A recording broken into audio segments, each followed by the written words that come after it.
First, I want to thank everyone for joining us. I have the pleasure to introduce someone that's going to be speaking with you that's a great friend of mine. But first, I want to give a big thank you to our community relations and communications team who actually puts this together. So if you don't know, Lobo Talks is an opportunity where we bring expert speakers from the community to come and speak directly to you about topics that we find that would be great for you to learn from, okay? But first, let's talk about a little bit of the speaker that's coming up. He is the host of the Dunn on Purpose podcast.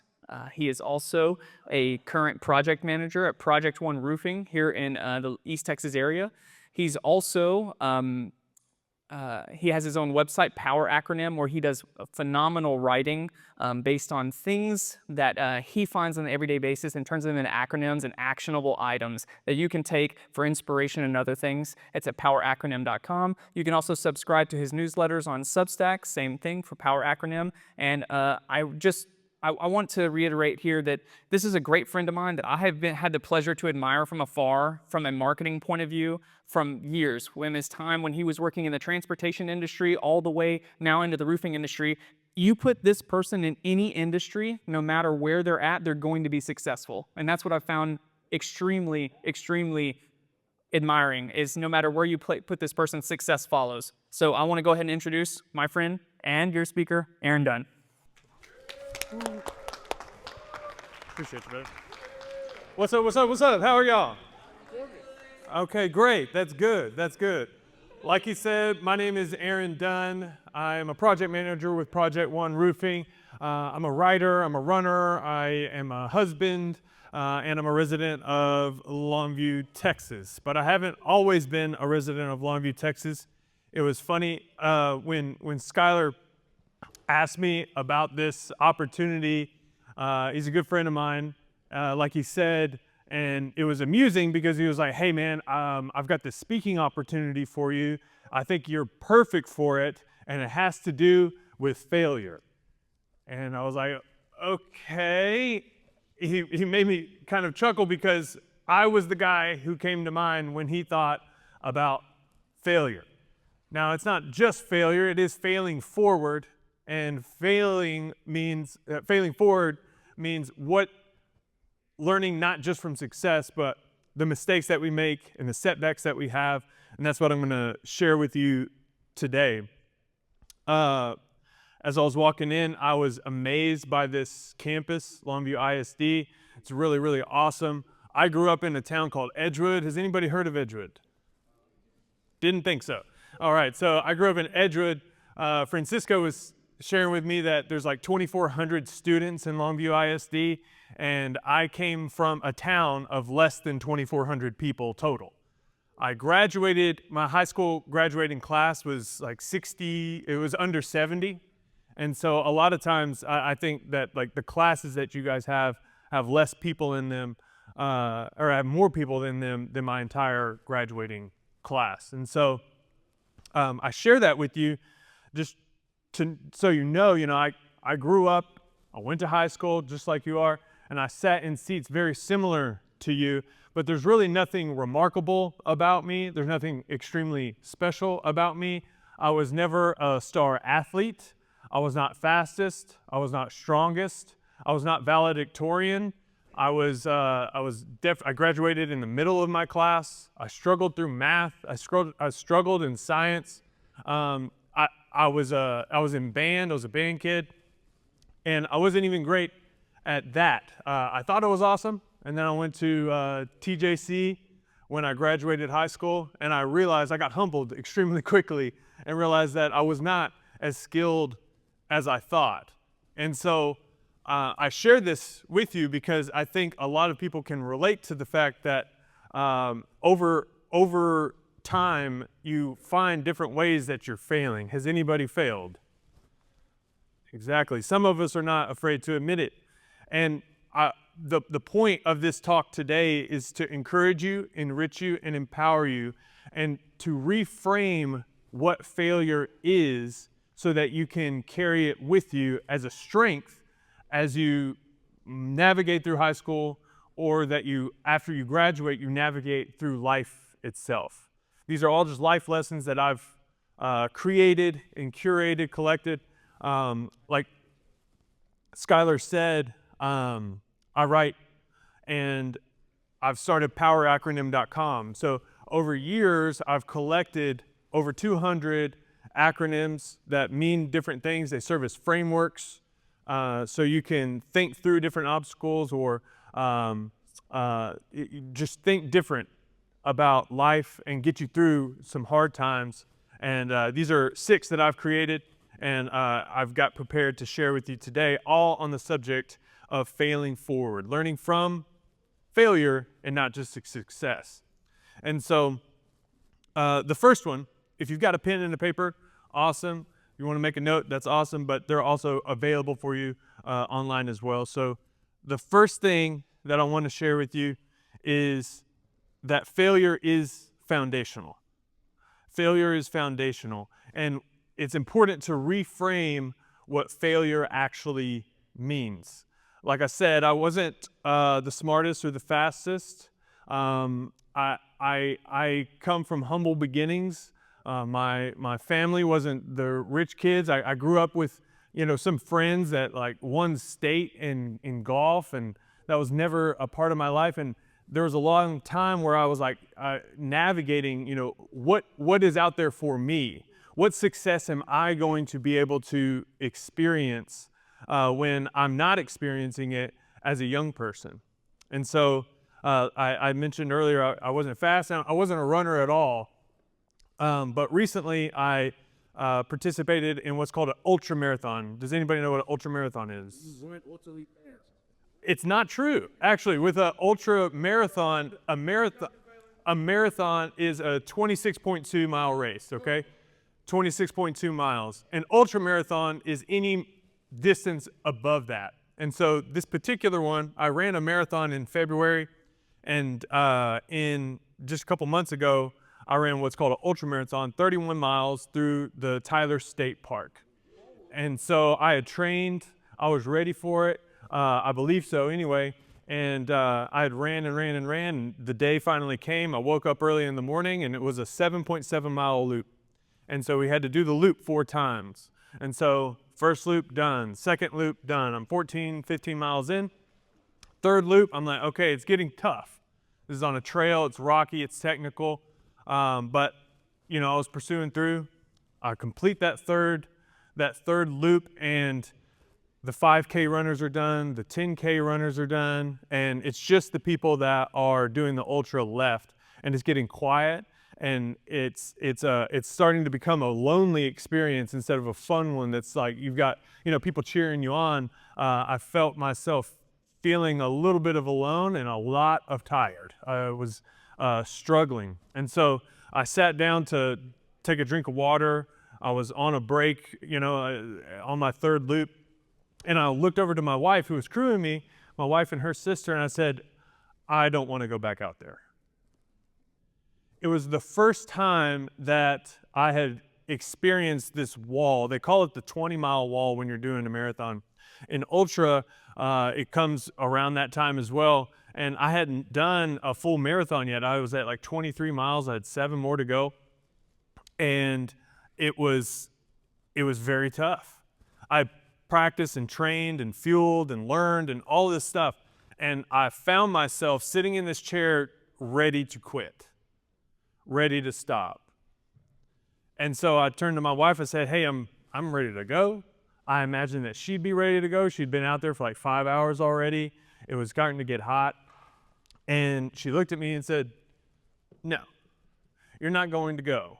I know for a fact that if you decide to quit today, right now, that we'll get 5 miles down the road and you'll regret this for weeks and for months. And so instead of placating me and saying, hey, that's okay, it's fine, just change clothes and we'll get in the truck, we'll pack up and go, she decided to go with me. She took it upon herself. She's not a runner. She's not much of a walker. I don't think she had hiked more than 7 miles at that time, but she just got up and said, let's go. And so I got up and said, okay. And so step by step, mile by mile, we conquered it. I was in pain. I was complaining. It was not really fun, but with every step I realized that not only did I quit on myself, but it wasn't the last time. It wasn't the last attempt that I could make. Just because I quit at that moment in that chair, it wasn't final. So that failure wasn't final, and that's what I want for you to realize about failure, just at the offset. That failure isn't final, failure is foundational. And failure, we're going to reframe what it stands for, F-A-I-L, an acronym, okay? Follow me here. The power acronym for fail is to remember that your first attempt is not last. Your first attempt isn't last. My first attempt to an ultramarathon, I quit on myself. But it wasn't the last attempt that I could make, because I had people in my life, in this case my wife, who knew what I stood for, knew the preparation that I had. And even when I quit on myself, I had somebody else beside me that could help me push through.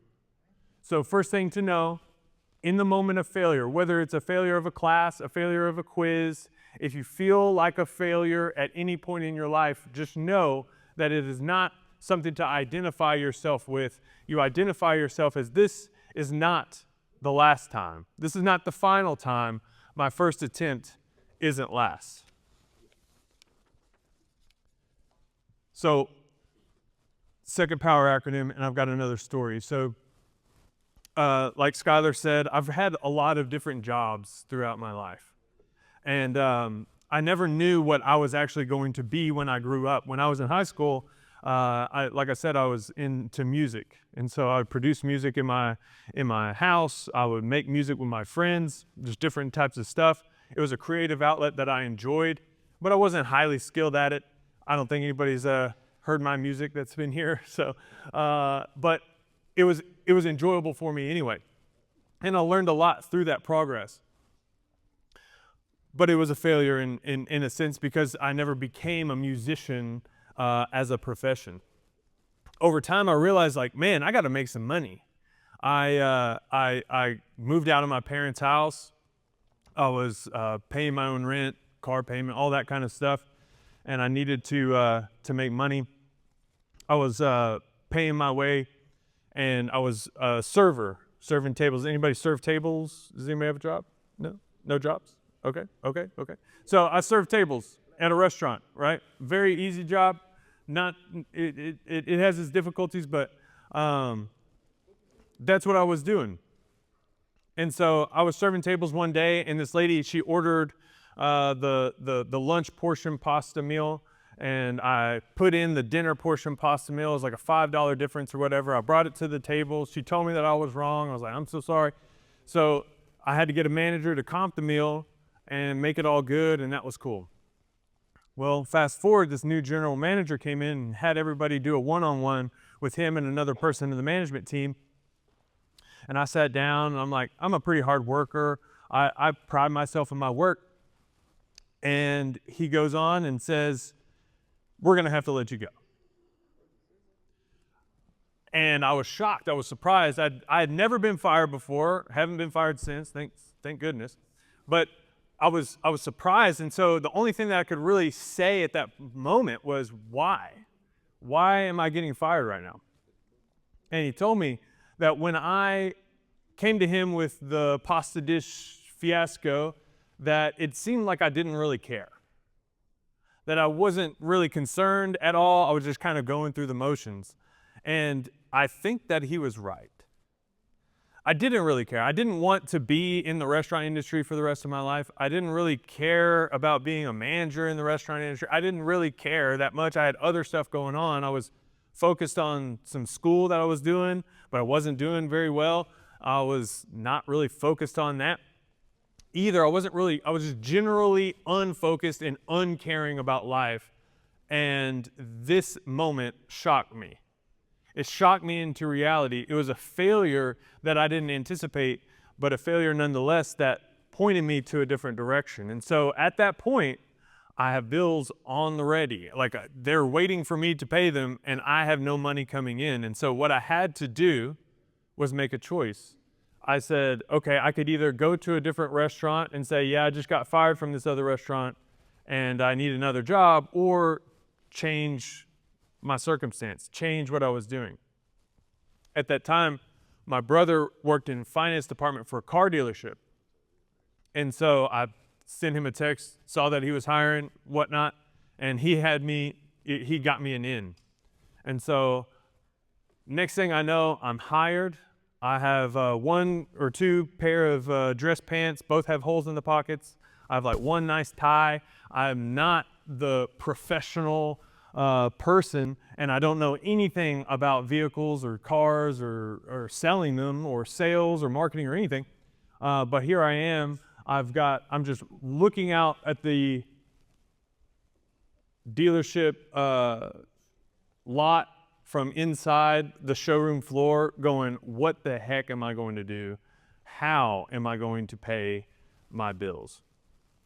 And so it was at that moment that I realized what the power of failure is. I can say this looking back, is that failure is fuel. So failure is foundational once you just recognize it. But failure then can become your fuel for forward progress. Because real strength doesn't show up when things go right. When things get hard is when real strength is evident. That's when you really see what you're made of. It's in the face of failure that you really become alive. And so I've got a fun one for you. This is the power acronym for this lesson. Failure is fuel. It is swag. So when you're faced with failure, you reframe it in your head that I failed, I've fallen back, I've experienced a setback, I made a mistake. You realize that this is where you can create strength. You turn your swag on and you make it strength when adversity grows. Failure is fuel when your strength when adversity grows. So I had a choice. I could go from one restaurant to another. I could go from one restaurant to a different industry. And so I went to the different industry, but both decisions required the same amount, same mindset, that I'm going to dust myself off and realize that I can grow stronger from this experience. I will be the most caring. I will care the most about everybody that I come in contact with and make it absolutely impossible for anybody to think otherwise, that I am doing a lesser job or that I don't deserve to be here. And so the obstacle became the way. There's a quote from Marcus Aurelius, who's a Roman emperor, and it says, "The impediment to action advances action. What stands in the way becomes the way." So that obstacle that you face, whatever it is, the failure that you are looking at, the thing that you're afraid of conquering yourself, that actually becomes your next teacher, the thing that you will use to propel you forward. You find strength when adversity grows.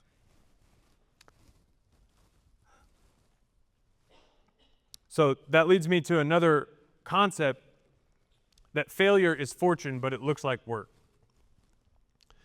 So in being fired, I've got to make a job change, right? And so in making that job change, things are different. So I'm in a restaurant and then I'm selling cars. I'm not serving tables anymore. I'm actually serving people, homeowners, or people who need a vehicle for whatever they're doing. And so today I'm in roofing, and I don't know if you know this, but as a roofer, has anybody ever knocked on your door at your house? Not a salesperson, maybe sometimes. Well, that's part of what our job is as roofing companies. We want to go straight up to the door and we want to say, "Hey, my name's Aaron. I'm a project manager with Project One Roofing.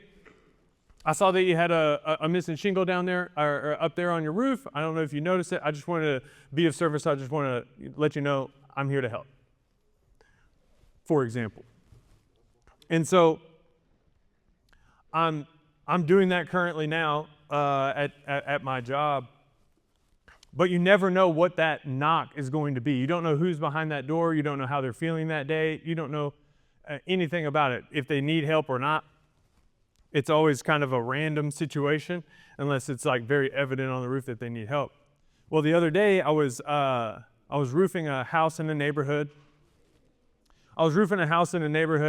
And we're doing a re-roof, and so I'm knocking the neighborhood. I'm showing, I'm just letting the neighbors know that I'm there. Hey, if you need anything, I'm here to help.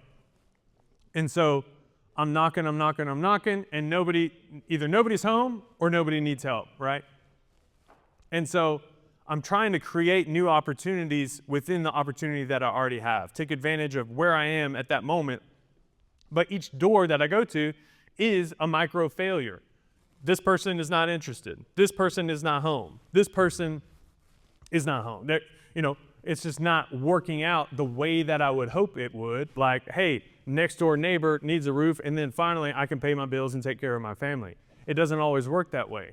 And so one of the first things you realize when you're in sales is that you have to realize that you're going to face rejection over and over and over, hundreds and thousands of times. And this is not just unique to sales. It's through really any particular job that you have. It's not going to be easy. You're going to have to earn it. And so, but the lesson for this one I want to share with you is that when you're at your work, when you're doing whatever you do, whatever you're employed to do, it's not just the work that gives you the value. It's not just the paycheck that gives you the value. It's the opportunities that paycheck or that place or that person that you work with can create for you in the future. So I'm knocking this neighborhood, right? Nothing happens that day, nothing happens that week. A week later, I get a call from a teacher.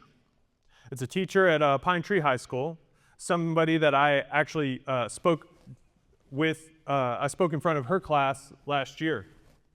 And she texted me and she goes, turns out you put a flyer on my door like a week ago.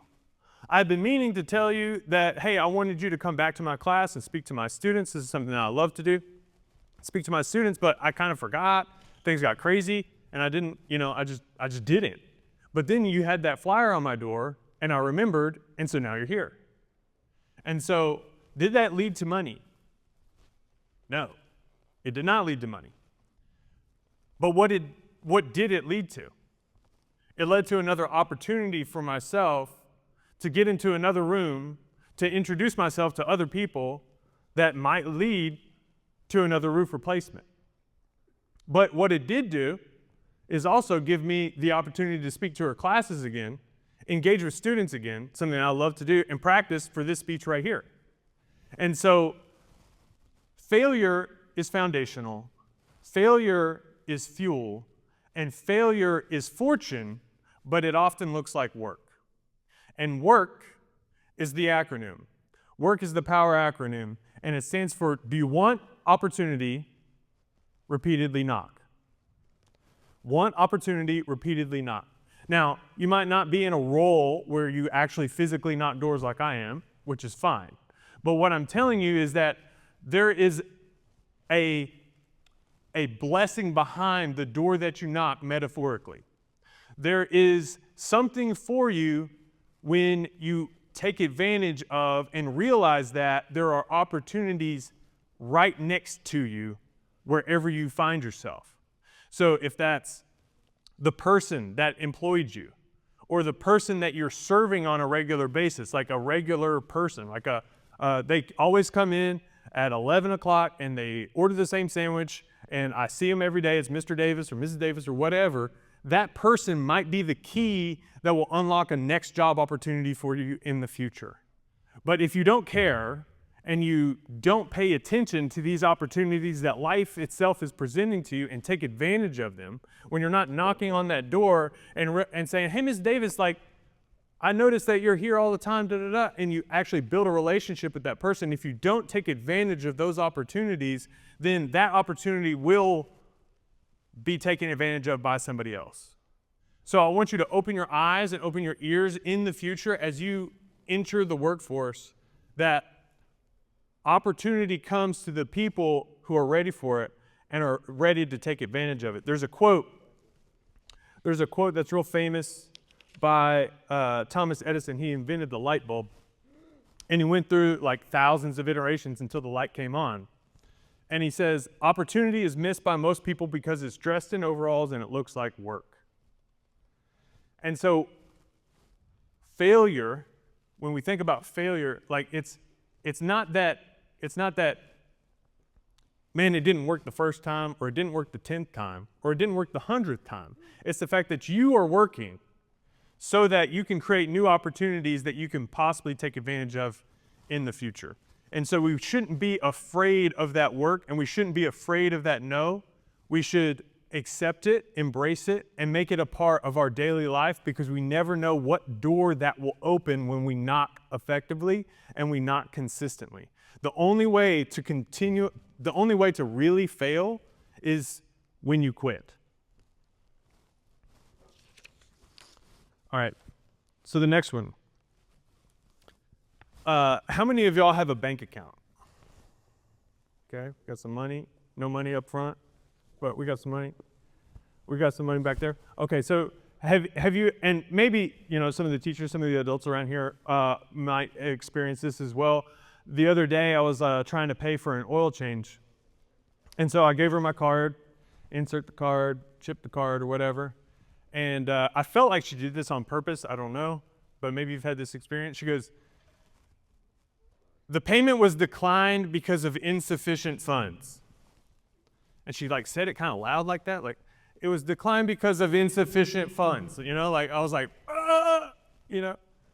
And so I'm sitting there, there's 8 people around her, and there's people behind me, and I'm going, oh crap, what am I going to do? I didn't check the bank account. I thought I had money. And so I'm freaking out, having a little mild freak out. Has anybody ever had that happen to you? Yeah. It's painful. It's not fun. I felt shame. I was embarrassed. I couldn't believe it happened. And I was scrambling. So I went on my app, I went on my banking app and everything. And I was like, okay, got to transfer savings to the checking and get all that done and try to be cool and be like, oh, it was just it was a savings and I had to move it. Anyway, I paid for it. Exactly. No tip on that one. So, so the reason I share that story is because it's very common that we'll experience this type of failure. Maybe it's a financial failure. Maybe it's a failure where I can't afford this next thing or this thing that I want. Or when a failure, how many people actually anticipate a failure? Failures are usually going to come randomly and surprise you. And so at that day, it surprised me. But every mistake, every failure has a message if you're willing to listen. And so that's how I learned that failure is feedback. Failure is feedback. So that fail of payment is literally feedback saying, I have no money, right?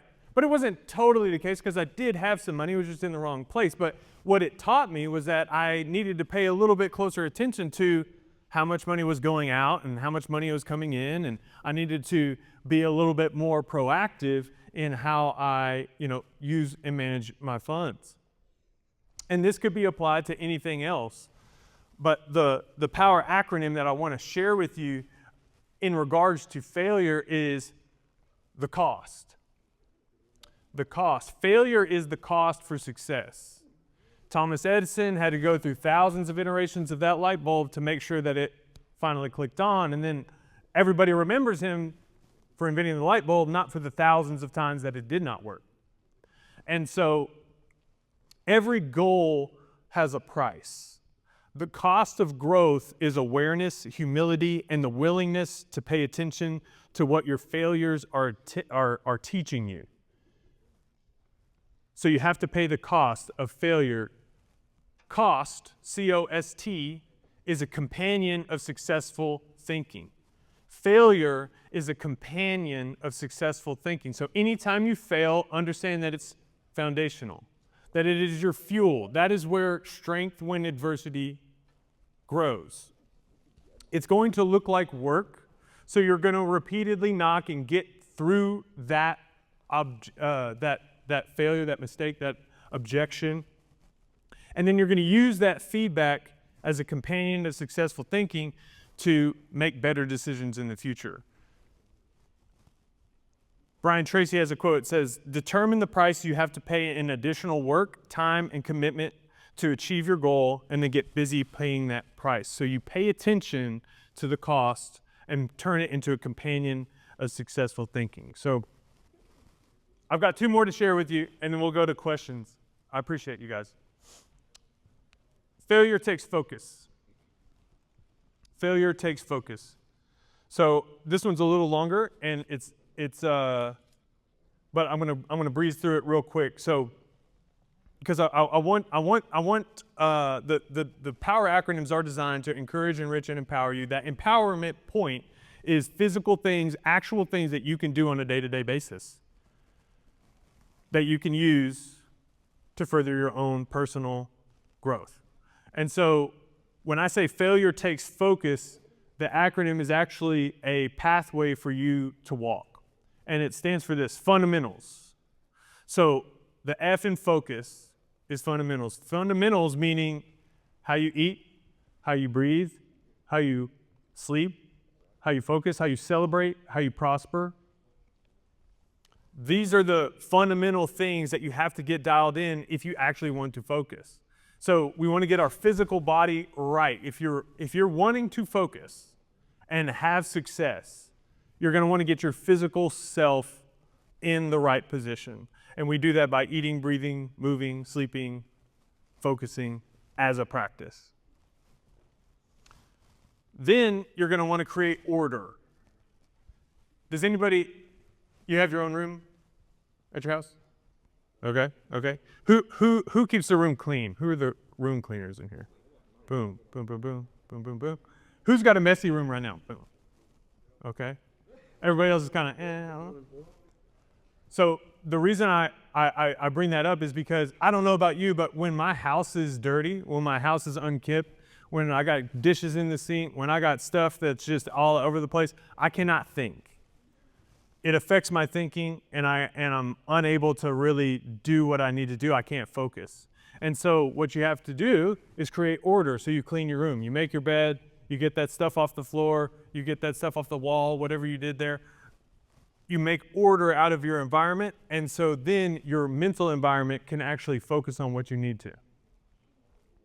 So you dial in your fundamentals. You create order in your environment, and then you do that consistently. So F-O-C. C is for consistency. You do it daily. You make it a practice. It becomes a part of who you are as a person. And in that becoming a part of who you are as a person, you leave the old person behind, and the person who is growing is up front and in the world as you want to be. Then the U is undivided. So as you get your physical sense right, your mental sense right, you engage with your environment and you create order, and you do it on a consistent basis, you start to become undivided in your attention.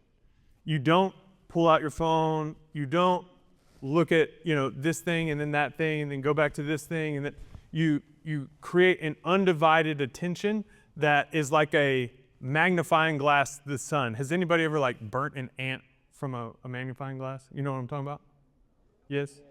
So the power of the sun, right? So you have the sun, and then you just get a magnifying glass, and that magnifying glass concentrates the power of the sun into one particular focal point. And that focal point is strong enough to actually burn pieces of paper, burn things.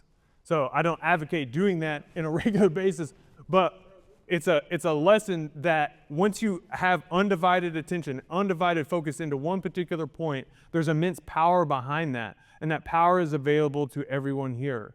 But if you do not take advantage of it, you will become divided, and it is much easier for you to fall. And then you press on to being undivided into the solution. And that is focus. I'm going to leave it with this quote from Viktor Frankl. When we are no longer able to change a situation, we are challenged to change ourselves. And it is that point where we have to look at ourselves and say, it is my turn to focus. All right, I've got one more. So, as Skylar was saying, I've served tables, I've sold websites and digital marketing, digital media, done podcasting. I'm a writer, and then as far as like my actual job, you know, I've done that. I've built websites for folks, and I've worked in logistics as well. My last job before roofing was in logistics, and so I was a freight broker, and I talked to truck drivers every single day, and I booked loads, make sure that, you know, a shipment got from A to B, and I did that for 5 years.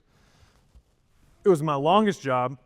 I had not had a job for longer than 5 years before, but I was faced with the decision point to make a change. My wife, Chelsea, she had found roofing before me. She's been in a year longer than I have, and she found some success. And so very quickly it became a conversation in our household of, hey, what if we did this together? What if you got out of, the logistics that you're doing, and with your sales and marketing experience and everything that you have now, you just put that into what I'm doing, and we just kind of team up and dominate. And that was the idea. But it was very scary. It sounds great, but at the same time, I had a stable income, a salary, a bunch of connections that I had built over 5 years of time within the industry, and a lot of experience knowing, the ins and outs of the industry and where it was going. And so through a lot of different, talks on our back patio and conversations, a lot of weighing of, pros and cons and things, I finally had to make that decision, and I made the decision to leave. And so I've gone from, getting fired from a job to selectively quitting, but each one had its own shade of scary, because what I kept thinking about prior to and almost like directly after I left that job was, what if I quit? Like, what if I fail? I'm leaving a stable income to a not stable income, commission only. And I'm leaving an industry where I have a ton of connections and a lot of experience to an industry with no connections and no experience. I'm going to be moving to a totally kind of different world, a totally different area, and I'm going to start from ground one. Nobody knows me in this industry, and everything that I do know that I'm bringing over, it does translate, but not directly. And so it's going to be a long, time of resistance before I really get to experience the success that I'm looking for. But I decided that this is the way. This is the way that was going to be. And the dream that Chelsea and I have of, hey, let's build something together that we can own. Let's build something together that we can work on together, and align our schedules and align our willingness to put in the work to make something happen. It exceeded whatever fear that I had. And so after 5 years, I made that decision, and it's been life-changing, and it has been one of the better decisions that I've made in my life, not only because of the financial potential that we're seeing on the horizon, but also the connection that Chelsea and I make on a day-to-day basis working together. We see each other all the time. She's the love of my life, and so we get to work together on things and experience life in a whole different way. And so if I know that you guys aren't deep in your professional career or anything like that, but you are on the verge of some really big life decisions.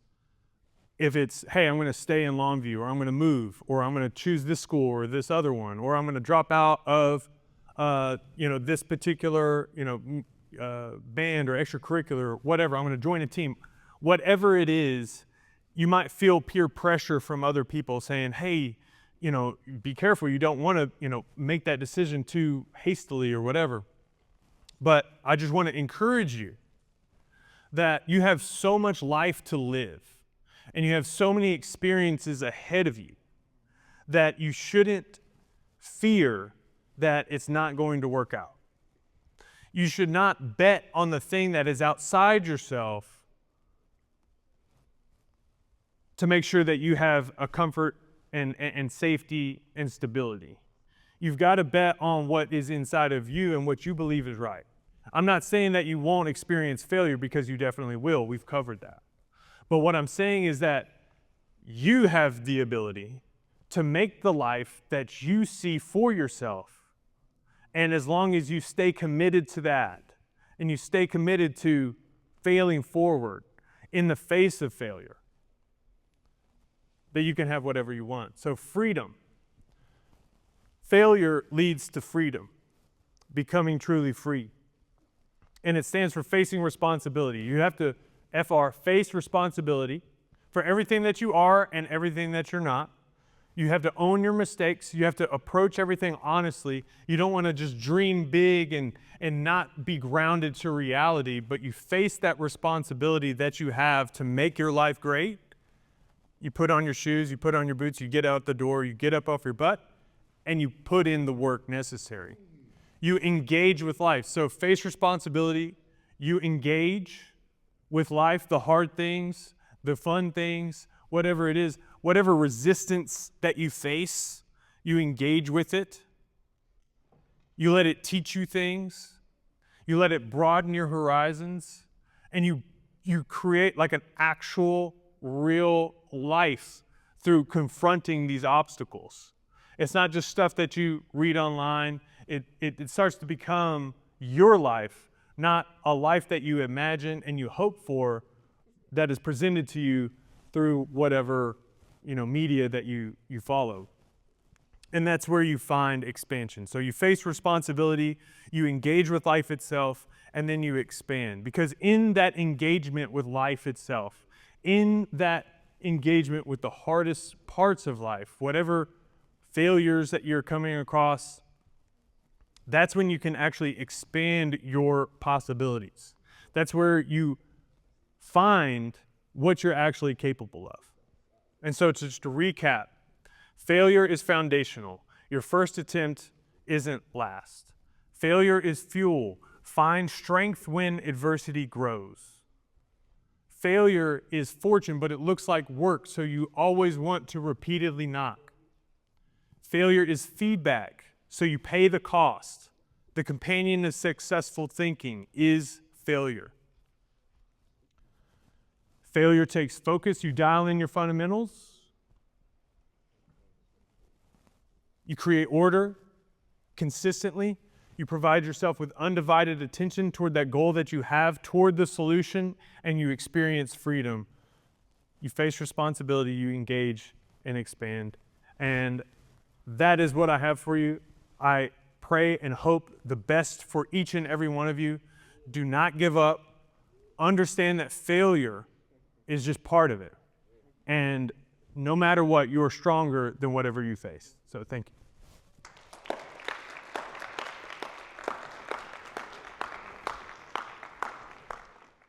We have some time for some questions. If you want to ask questions, now is the time. All right, I guess I have a question. So when it comes to a big decision versus a small decision, I know that failure is always in the back of your mind when having to make that type of decision. How much easier is it at this age when it's small decisions, maybe not like, do I buy a house or do I do this? And kind of describe the compounding difference between a big decision versus a small decision when it comes to failure. Like for them, like how much they have freedom to choose right now versus when they're 40s, when big decisions become like two-way pass versus multiple? So talking about small decisions and big decisions, the advantage that you have right now as a young person. So I'm a young person to some people. I'm 35 years old.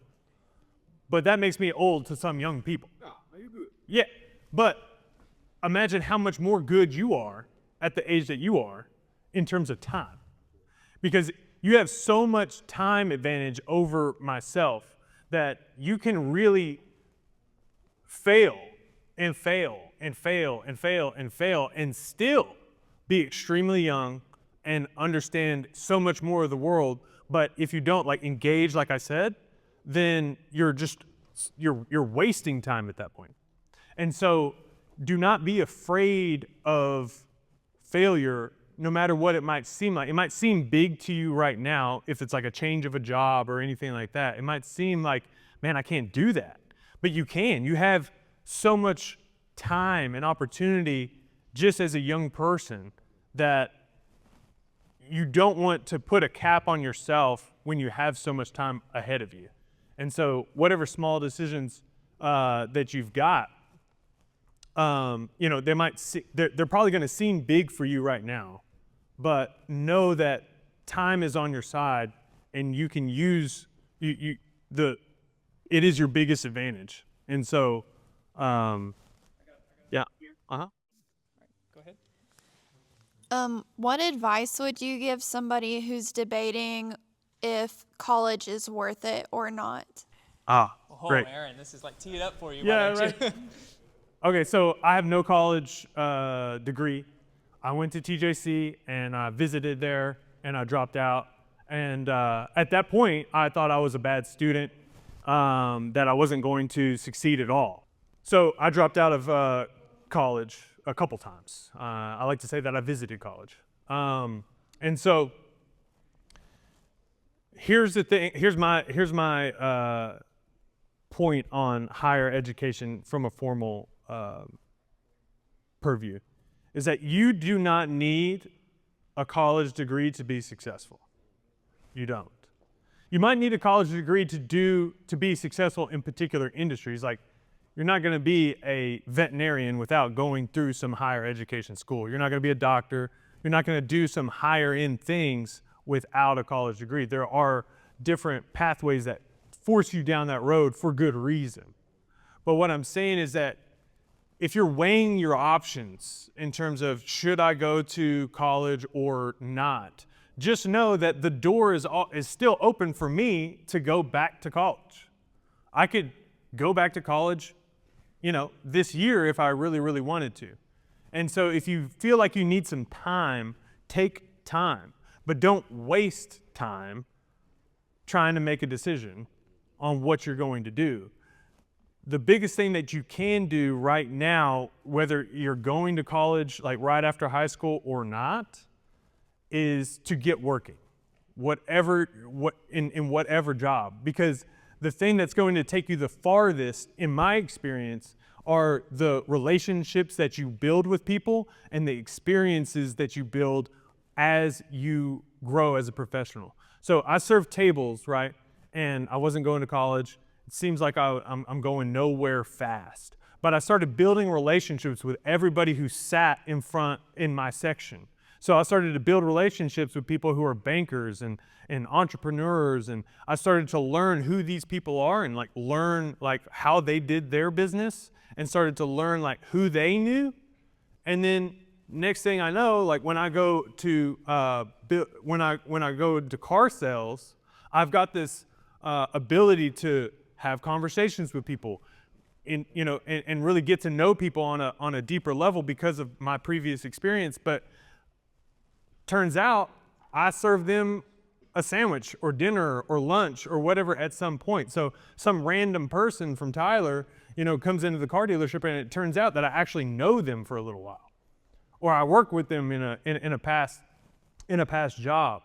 And so that's why the point that I made earlier of caring is so important, because you never know who you're actually talking to when you see people out in the world. So if you treat people with disrespect out in the real world, you treat people with disrespect, or you don't really pay attention to who they are or how you can serve them best. It could be ending the future relationship that you have with that person, or that person's brother, or that person's son, or whatever, or their mom in the future, because you didn't really take full advantage of that opportunity at the outset. So building relationships are the most important thing that you can do, and you can do that in school or out of school. The most important thing that you do is you do something, and you do it full force, and you open your eyes to the opportunities that whatever you're doing at that point, knowing that that opportunity can fuel you in the future. I would not have this opportunity here if I didn't know Skylar. Skylar helped me get my last job 5 years ago from LinkedIn. And so like these are relationships that I built. If I was a jerk to Skylar 5 years ago, I would not be here today. And he would not introduce me to all of you, and he wouldn't introduce me to future people. I don't know what life has, in store for him and I, but it's one relationship that will open so many doors. And so I hope that helps answer that question. So my question is, a lot of people are afraid of trying something again because they previously failed on it. So let's say I started a business and my business failed. It didn't go as I planned or as I wanted to. And because it failed, I'm afraid of doing it again, of trying it again. And we could apply that to so many different aspects of life. What would you say to someone that has that mindset? Yeah. So failure is foundational. The first attempt isn't last. That is failure. I've definitely experienced that exact thing so many times. You will be afraid. This is not about not being afraid. It's about understanding what makes you afraid, when you're afraid, and really confronting that fear and doing it anyway. That is what courage is. Courage is not the absence of failure. Courage is, I'm afraid, but I'm going to do it anyway. And so when failure hits you in the mouth, like I said, strength when adversity grows. You want to just rise again and say, okay, I'm ready for it. The worst thing that could happen is I fail again. But each time you're going to get feedback. And so you just want to, you want to make it a game. There's a concept that I left out in my talk called anti-fragility. So holidays are coming. Everybody's going to be getting boxes at the doorstep. Fragile. Does everybody know what fragile means? Fragile is what? Easy to break. Easy to break. Easy to break. So if I had a glass on this and I knocked it over, it's going to crack at least or break. That's a fragile thing. Okay? Now what's the opposite of fragile? Strong, sturdy, yeah? Good, resistant, yeah? Those are all good. Those are all good, but it's really not the opposite of fragile.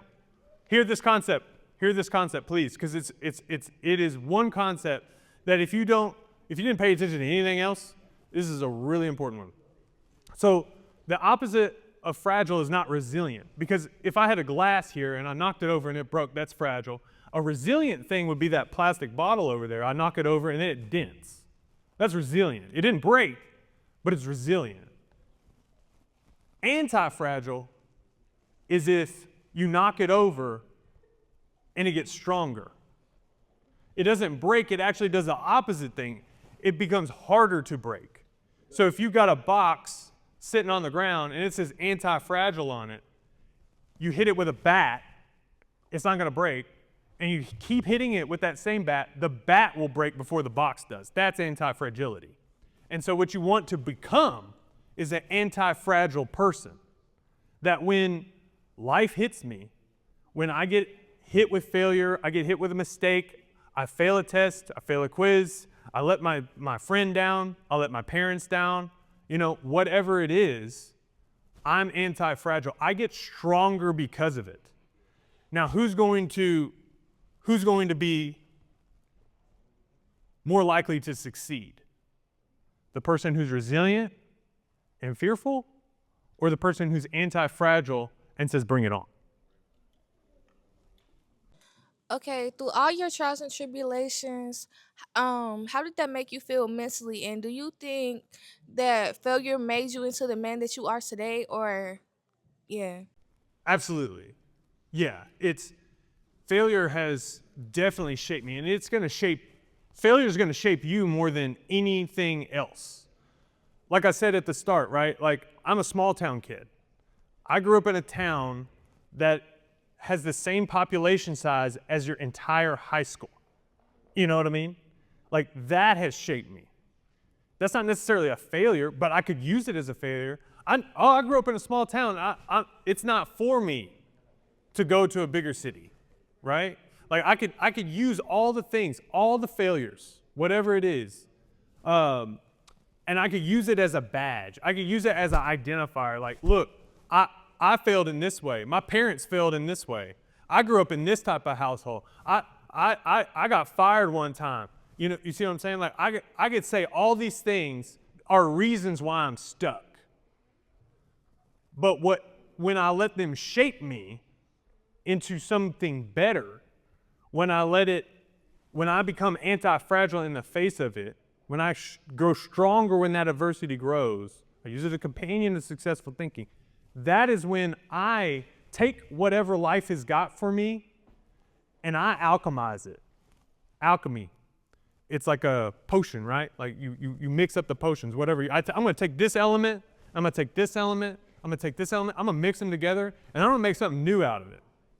And so you use every failure, every little bit, and you use it as a creative inspiration for yourself to design the life that you want. And you make the definition that you want to live off of. I don't care whatever label y'all want to put on me. I'm going to turn it around and I'm going to make it better. I'm going to make it greater. I'm going to make you guys realize that I got more to give to you. So it shapes me every day. Whatever failure it is, it shapes me. Every time I don't get a deal, every time, whatever it is, it just makes me stronger. Because now I know. Now I got information. So, thank you. Thank y'all.